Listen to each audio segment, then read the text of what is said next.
안녕하세요. 일본에서 생활하는 사람들의 모임, 줄여서 일생사모의 이영호입니다. 이번 영상은 일본에 처음 왔을 때, 저번 영상이 이제 처음 왔을 때 통장을 만드는 방법에 대해서 얘기를 드렸는데, 그 전 단계인 재료카드를 일본에 입국할 때 비자를 갖고 있으면 일본에 입국할 때 여권과 비자를 보고 재료카드를 만들어 줄 텐데, 그 재료카드를 들고 이제 집으로 오고 나서 제일 처음에 해야 되는 재료카드에 주소 등록하는 겁니다. 만약에 이 주소는 주소를 아마 2주인가 15일 이내에 주소 등록하지 않으면 벌금을 내게 됩니다. 그러니까 되도록이면 빨리 주소를 등록하셔야 되고요. 이 주소를 등록해야지 통장을 만들 수 있고 전화도 만들 수 있고 인터넷 신청이 가능합니다. 그래서 재료카드가 만약에 없이, 그러니까 가끔 가다가 보면 비자 신청을 했는데 비자가 늦게 나와서 학교는 시작하고 그래서 단기 비자로 들어오게 되면 재료카드가 없기 때문에 전화라든가 통장이라든가 핸드폰 이런 걸 다 인터넷 다 서비스를 신청할 수가 없기 때문에 이번 영상은 제일 처음에 비자를 들고 일본 들어왔을 때 입국 그 공항에서 재료카드를 만들어 주는데, 그 재료카드를 들고 집에 오고 나서 제일 처음에 해야 되는 재료카드 뒤에 주소 등록에 대해서 얘기 드리겠습니다. 주소 등록은 지금 제가 가져온 요 용지, 요거는 제가 사는 지역인 스기나미쿠의 용지입니다. 지금 화면 나가고 있지만 스기나미쿠는 뭐 23구 중에 하나고요. 그 다음에 일본은 지방자치로 돼 있기 때문에 구마다 용지가 약간 틀릴 수 있습니다. 거의 비슷하겠지만 뭐 신주쿠구라든가 뭐 에도가와구라든가 구마다 약간 종류가 틀릴 수 있고, 그 다음에 이제 동경도에 있는 시마다 또 틀릴 수가 있습니다. 뭐 니시도쿄시라든가 고가네시라든가 뭐 시마다 또 이제 시는 시役소라고 하고요. 구는 구役소라고 하는데 뭐 한국의 구청하고 비슷한 역할입니다. 그리고 요걸 할 때 또 한 가지 팁을 얘기 드리면 구役소나 시役소는 그 구나 시에 하나밖에 없습니다.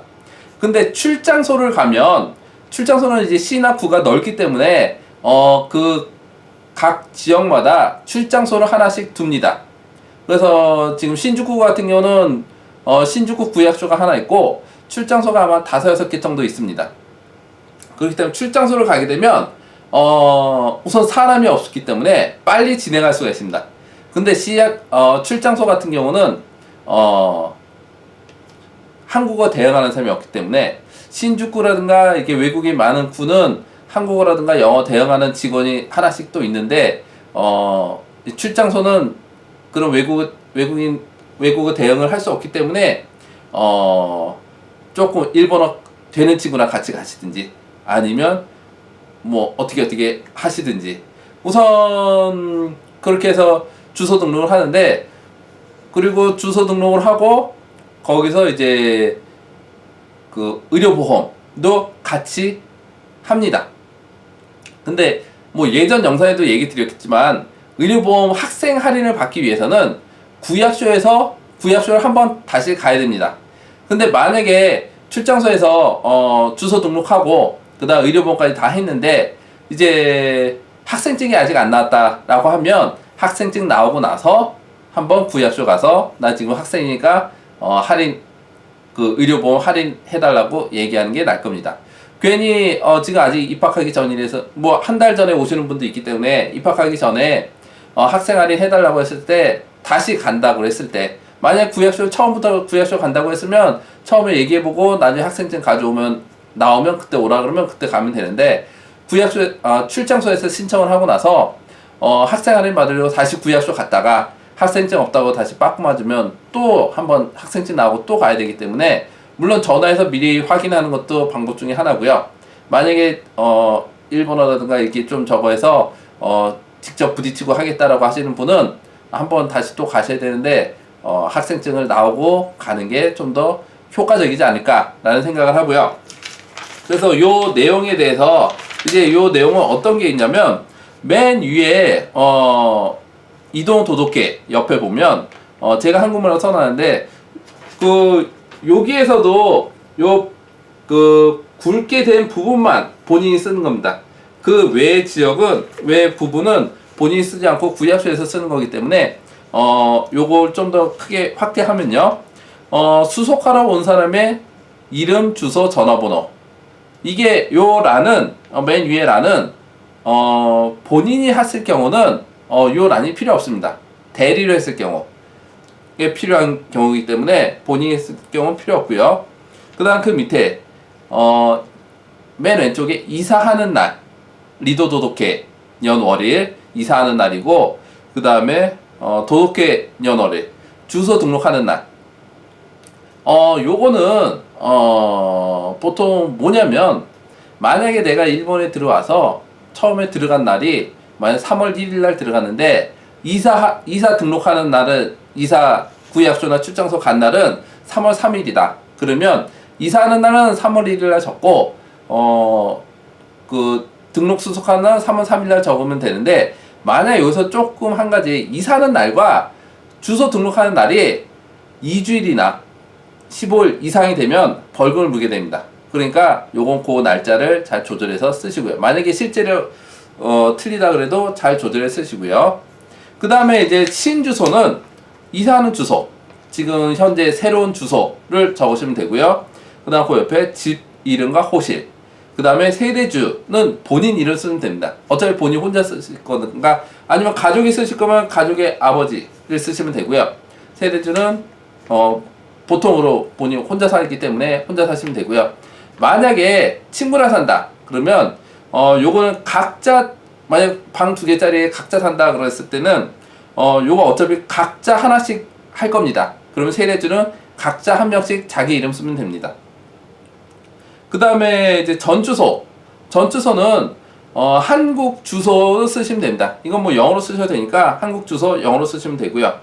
그 다음에 입주 그 1번, 2번 라인인데 이제 1번 혼자 살 때는 본인 이름 영어로 쓰시고요. 이 영어는 재료카드에 영어 이름을 써 있기 때문에 영어 이름 쓰시고 후리가나 일본어로 가타카나로 읽는 방법에 대해서 쓰시면 되고요. 그 다음에 쯤에 뭐 통명인데 요거는 뭐 한국 사람 보통 없으니까 안 쓰시면 되고 일본에 조금 이제 오래 있다든가 이런 분은 또 일본 이름을 갖고 계시는 분이 있습니다. 그거 쓰시면 되고요. 그 옆에 국적은 코리아라고 쓰시면 되고요. 그 다음에 생년월일, 그 다음에 남자와 여자, 그 다음에 관계는 본인 세대주 체크하고 본인이라고 쓰시면 되고요. 예, 요렇게 해서 하시면 요것만 써서 제출하시면 의료보험도 요걸 토대로 해서 하기 때문에 굳이 뭐 특별하게 또 딴 거 쓰지 않으셔도 되는 걸로 알고 있습니다. 정확하게는 저도 그 의료보험 쪽은 별로 여태까지 제가 쓴 게 없는 것 같아가지고 우선 요렇게 해서 등록하시면 요 서류랑 그 다음에 아마 도장, 재료카드 요거를 같이 재료카드는 꼭 필수적으로 하고 도장은 만약에 제출하려면 제출해야 되니까 재료카드 제출하면 출장소 같은 경우는 보통 한 10분, 20분 정도면 아마 나올 겁니다. 재료카드 뒤에 저 주소 기재돼 가지고 그 다음에 의료보험도 등록할 거냐고 물어봐가지고 의료보험도 등록하게 될 겁니다. 그리고 이제 이 주소 등록할 때 또 구약소에서 할 게 연금 등록이 될 수가 있습니다. 그 연금 등록이 되면 그거는 이제 거기다 나중에 학생이면 나는 학생이기 때문에 연금 면제 신청을 해달라고 하시면 되고요.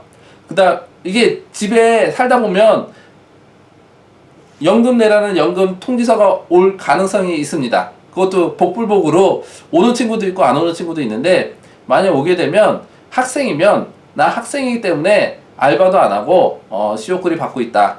연금 면제해달라 라고 하면 면제 신청서 쓰라고 합니다. 그 면제 신청서 쓰면 면제되면 되고요. 그 다음에 만약에 워킹 비자로 오시는 분은 워킹 비자 오시는 분은 이렇게 다 만들어 놓고 워킹 비자는 일할 수 있는 비자이기 때문에 연금이 나올 가능성이 높습니다. 그러면 구약소 가셔가지고 내가 지금 소득이 하나도 없다 라고 하시고 소득이 없기 때문에 연금 면제 신청을 해달라고 하시면 아마 면제 신청서가 줄 테고 그거 쓰시면 됩니다. 그 다음에 이제 워킹 비자라든가 이렇게 알바 하시면 그 다음 해에는 아마 연금이 나올 수도 있습니다. 그 다음에 의료보험 같은 경우는 특히 워킹 비자 같은 경우는 알바를 하게 되면 그 알바한 소득의 금액에 대해서 의료보험 금액이 결정되기 때문에 그 다음에부터는 만약 자기가 알바를 많이 했으면 그 다음에는 많이 나올 가능성도 있습니다. 학생 같은 경우는 알바 안 한다 그러고 학생 신청이라든가 그 의료보험은 학생 할인 신청을 한다든가 그 다음에 연금이 만약 나오면 학생이기 때문에 돈을 안 벌기 때문에 면제 신청을 해달라고 해서 적법적인 절차로 그렇게 하면 됩니다. 예, 여기까지 이것도 뭐 간단할 줄 알고 설명했는데 꽤 시간이 많이 잡아가지고요. 여기까지 설명드렸고요. 그 다음에 이제 요 주소를 기재된 재료카드가 있어야 그 다음에 저번 영상에 보내드렸던 통장을 만든다든지 아니면 통장을 만든다든지 핸드폰 만든다든지 인터넷 신청을 한다든지 할 때 요게 기본이 되기 때문에 요거 꼭 하시고요.